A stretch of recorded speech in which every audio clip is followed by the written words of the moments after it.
بسم الله الرحمن الرحيم. والسماء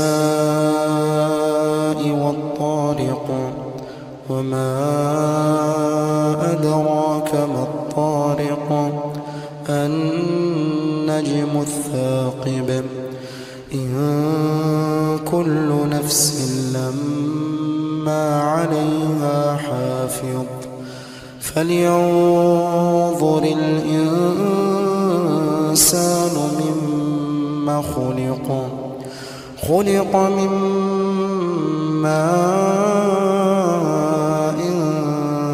دافق يخرج من بين الصلب والترائب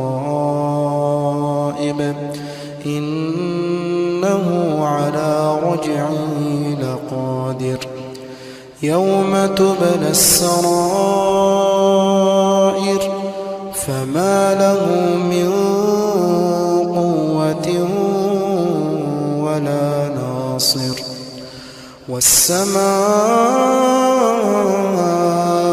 ذات الرجع والأرض ذات الصدع إنه لقول فصل وما هو بالهزل إنهم يكيدون كيدا وأكيد كيدا فمهل الكافرين أمهلهم رويدا.